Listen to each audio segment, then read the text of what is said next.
Bonjour, je suis Guillaume Parizeau, chasseur de bonnes actions. Le communautaire, ça me tient à cœur. J'en mange. À chaque semaine, on va aller à la rencontre d'organismes pour rencontrer des gens formidables. Êtes-vous prêts? C'est parti.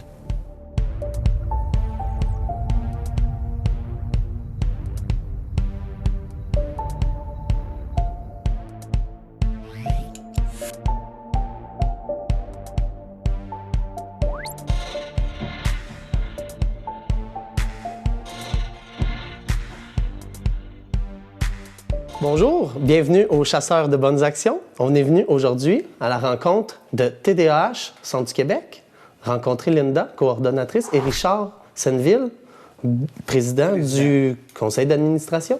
Effectivement. Alors, j'aimerais ça en savoir plus sur votre mission. TDAH, Mauricie, Centre du Québec, en fait,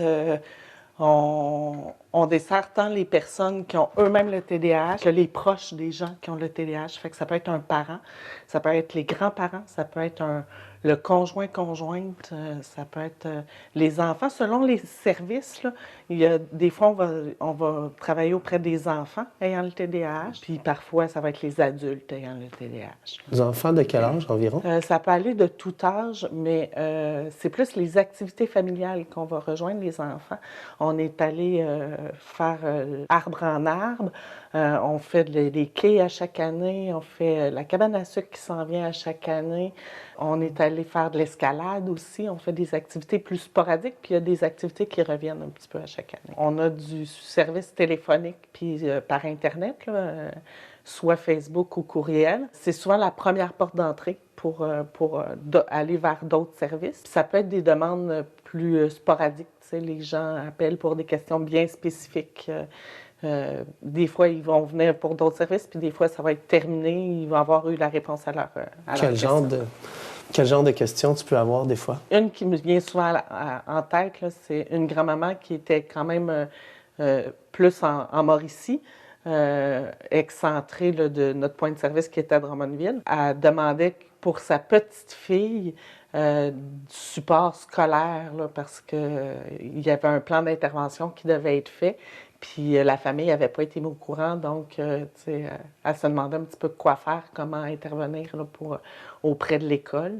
Donc voilà, c'est une question parmi tant d'autres. Mais il y en a des fois qui vont appeler parce que leur gros problème, c'est est-ce qu'on est obligé de médicamenter les personnes qui sont atteintes qui ont le trouble de déficit d'attention ou des pertes d'activité. Puis des fois, avec seulement des trucs ou la combinaison des deux vont faire que les jeunes vont être capables de mieux fonctionner dans la vie.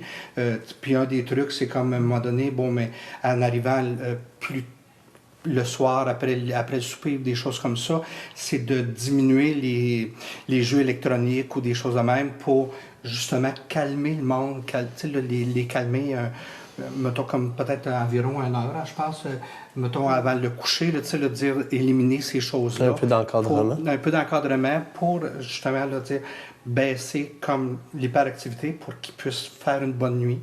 Parle-moi donc plus de tes autres services que vous offrez. Le suivi en face-à-face, c'est du suivi court terme. C'est avec une personne ou un couple de personnes. Pour les parents d'enfants, c'est parfois le couple. Ou des fois, ça va être le beau-père avec la mère, etc. Là, ça peut être une dyade. Là.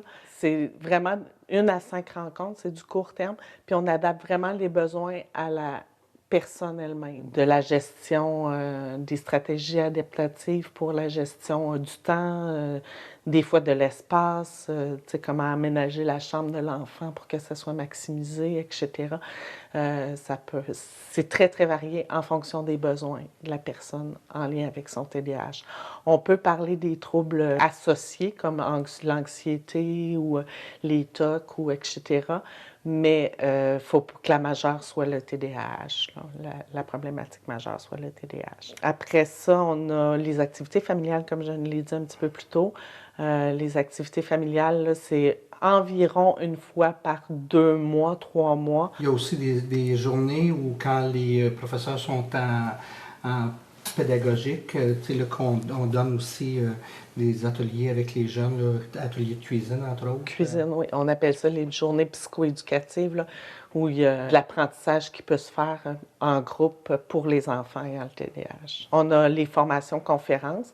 On a la formation TDAH Mieux vivre à la maison. On a pour les parents d'enfants ayant le TDAH d'âge scolaire. On a les conférences. Ça, c'est soit nous qui allons dans les milieux faire des conférences sur un sujet spécifique en lien avec le TDAH, ou soit c'est on fait venir, on organise la conférence.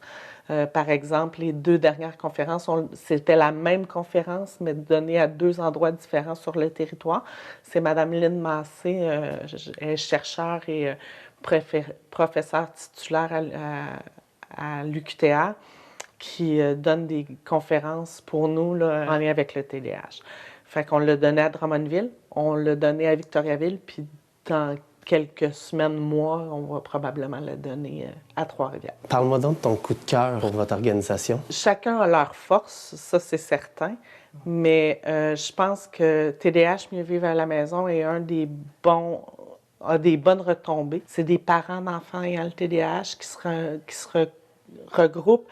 Puis, oui, il y a l'information plus théorique, mais il y a tout le volet socialisation puis réseautage entre les parents qui est très bénéfique aussi, là. Il y a un bon volet entre les deux, là. Parce qu'au niveau des conférences, ça va être plus rejoindre la population en général, démystifier qu'est-ce que le TDAH.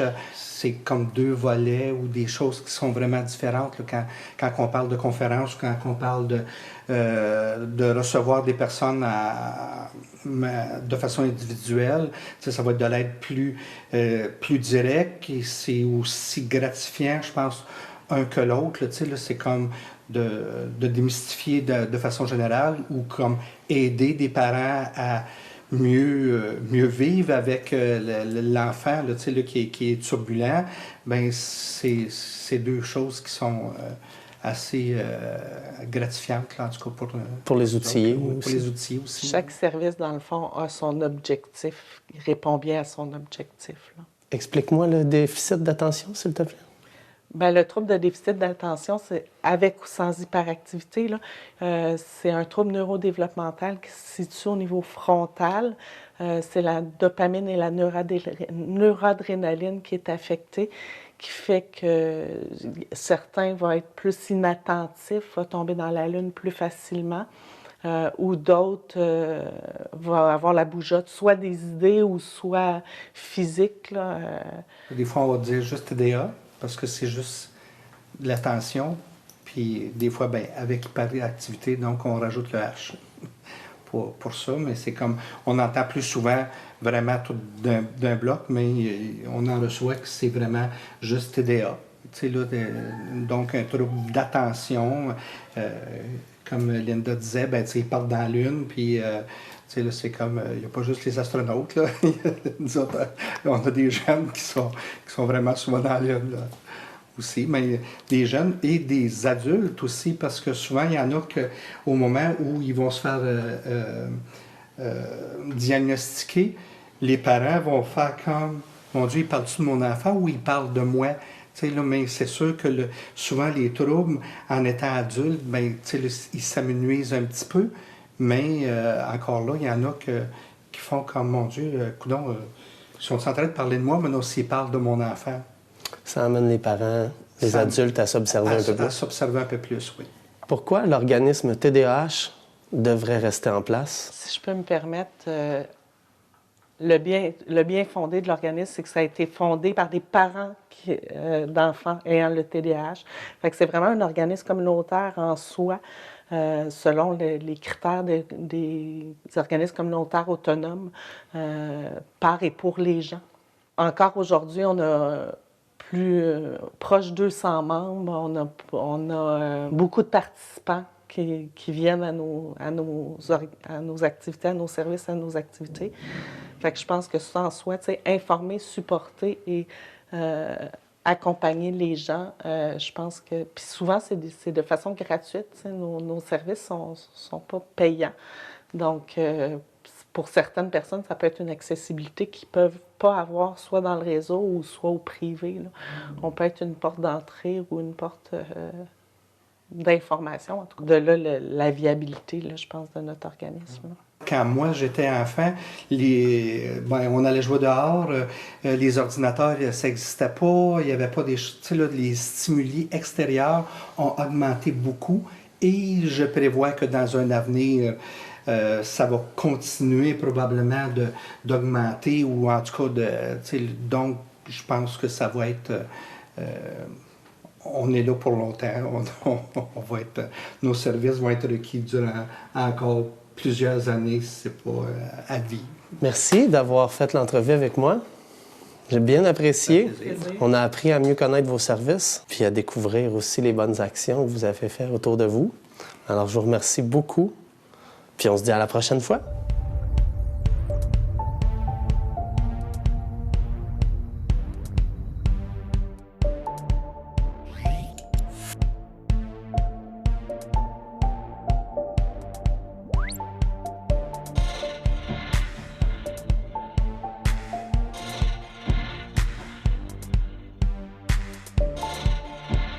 Nous sommes présentement avec Sophie des Cuisines collectives du Carrefour d'Entraide et Brigitte Bergeron, directrice. Je voulais en savoir plus sur les cuisines collectives et votre mission. Les cuisines collectives, c'est des petits groupes de 4 à 6 personnes environ qui se réunissent une fois par mois ou selon les besoins pour se faire de la bouffe en gros parce que les gens viennent aussi pour économiser, pour briser l'isolement, se faire un réseau, acquérir des connaissances, des aptitudes.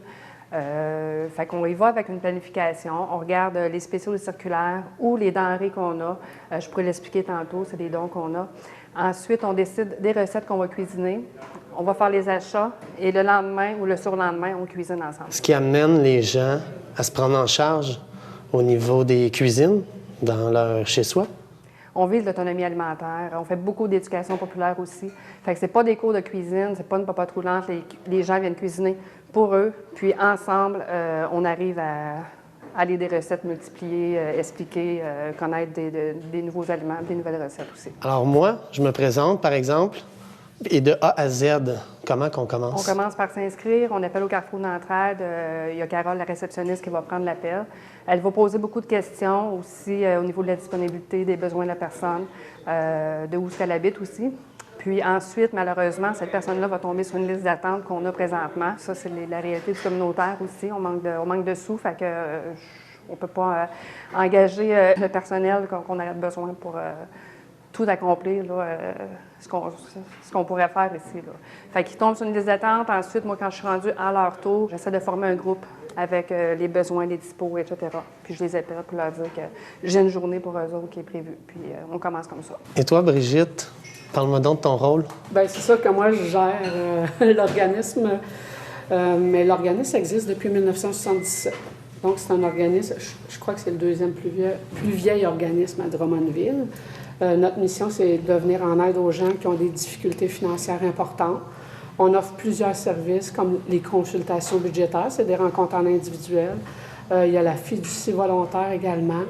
Il y a le volet dépannage pour les situations d'urgence. Puis on va lancer là, prochainement un petit bébé qui est les ateliers volte-face pour aider les gens qui ont une difficulté avec leur relation au budget ou à l'aspect financier. Là.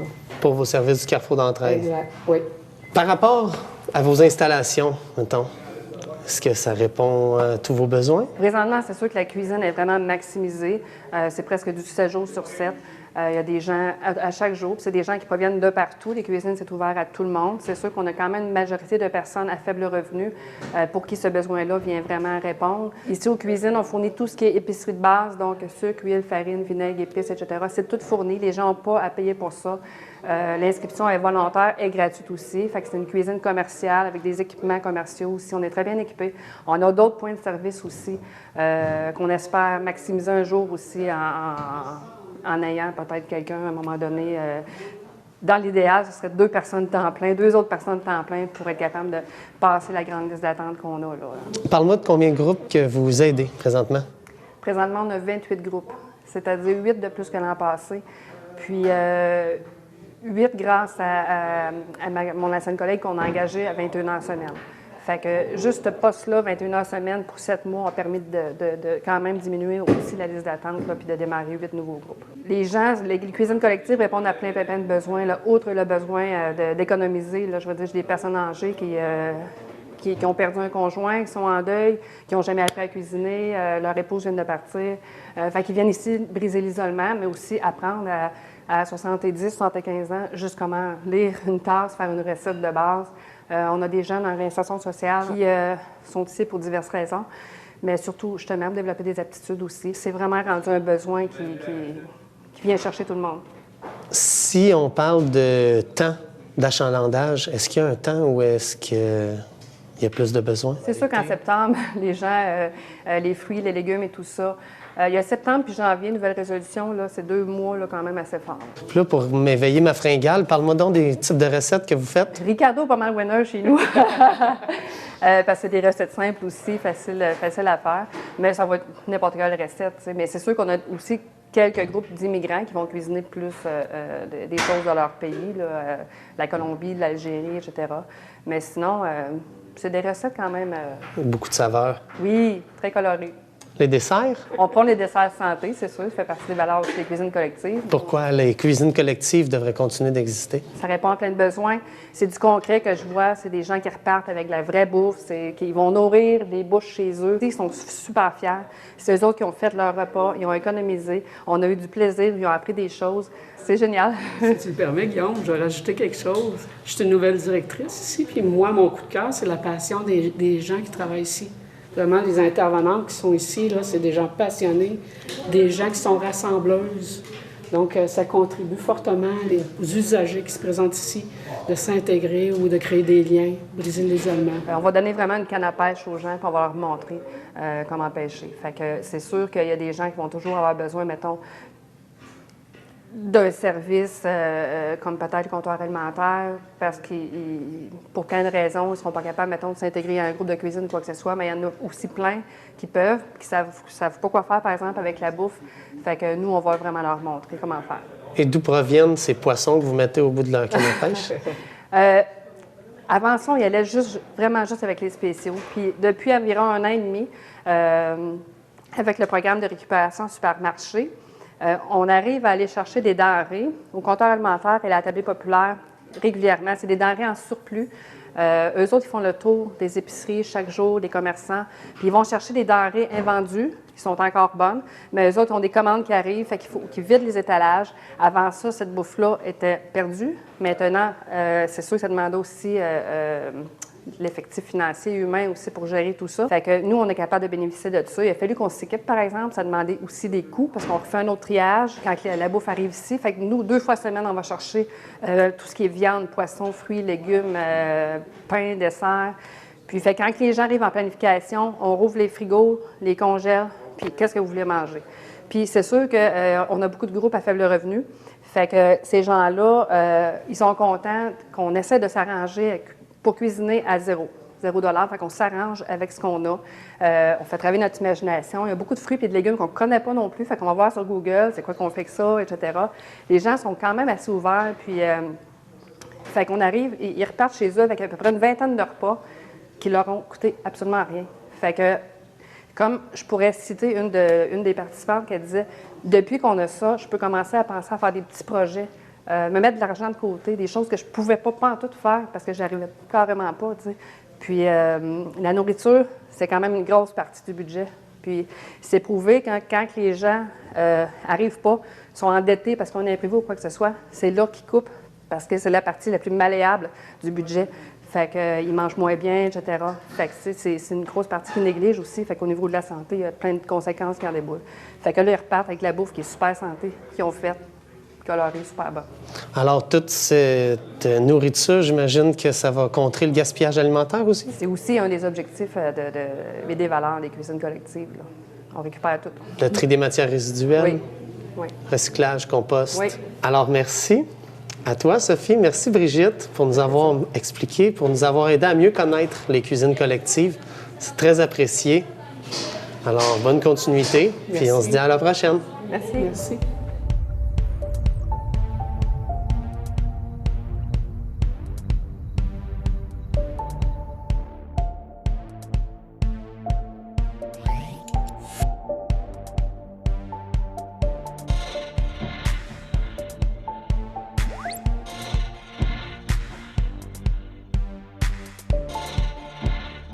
Nous sommes présentement au réseau Vaste La Penderie. On est venu rencontrer la directrice, Annie Jantès. Bonjour. Je suis venu pour que tu nous expliques un petit peu ta mission. La mission de la penderie, premièrement, c'est un organisme qui existe depuis une trentaine d'années.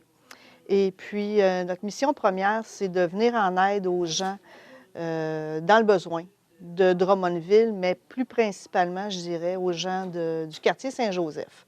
C'est certain que ça s'étend un petit peu plus grand, mais principalement, il y a beaucoup de besoins ici et on essaie de répondre du mieux qu'on peut. Quel type de besoin? Vestimentaire, on peut inclure dans ça des objets qu'on peut donner là, pour la cuisine, de la literie, des choses comme ça. Je sais que vous ramassez aussi des couches, par exemple, pour les enfants, Oui. pour les besoins primaires.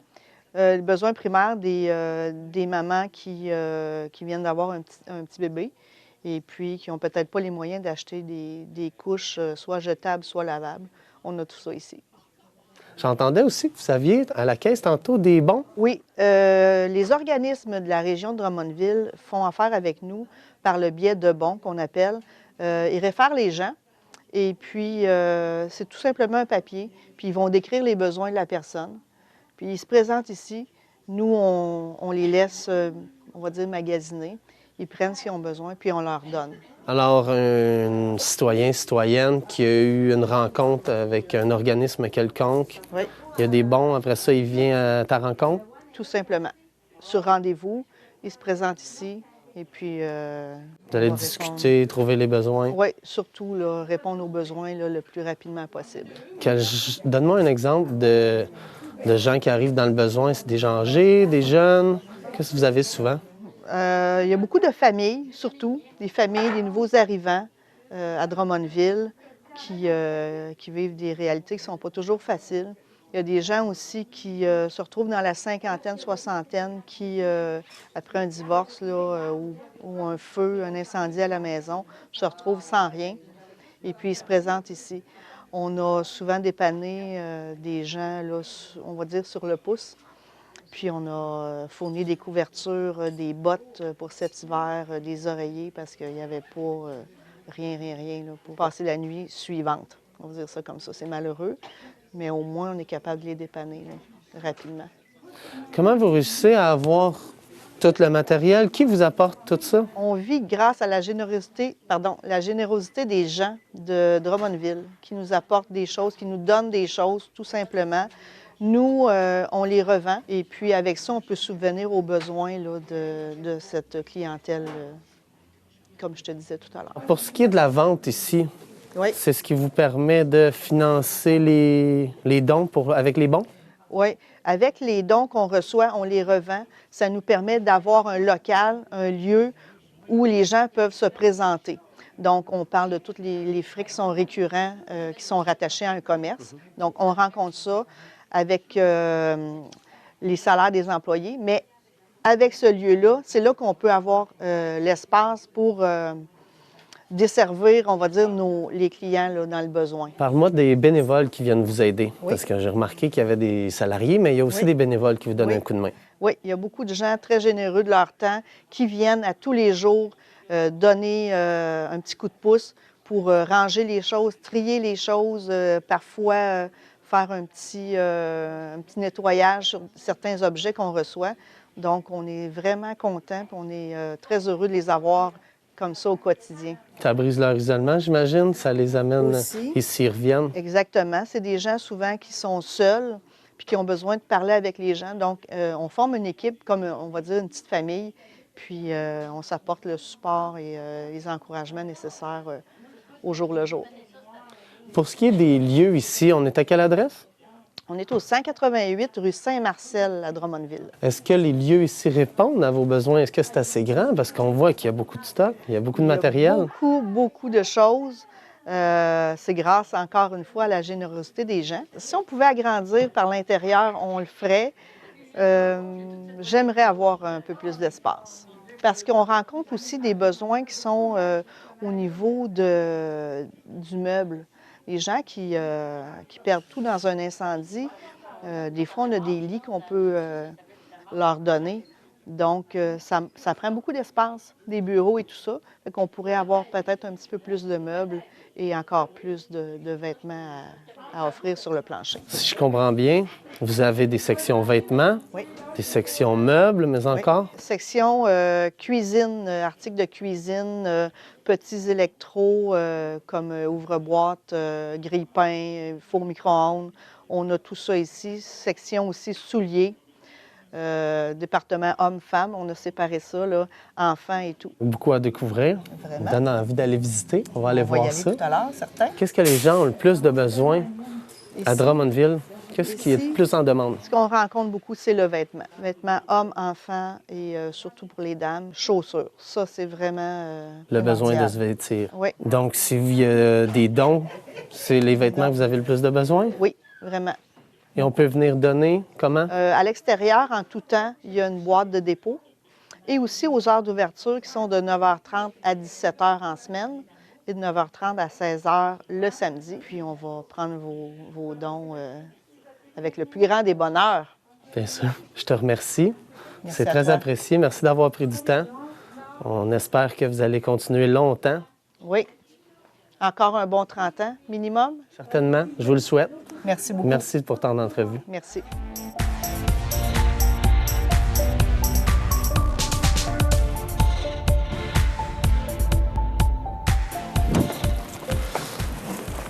Alors, c'est ce qui conclut l'émission de cette semaine. Et surtout, n'oubliez pas qu'il y a des organismes semblables à ceux que nous avons rencontrés dans chaque région. Je vous dis à la prochaine chasse. Merci. Bonne fin de journée.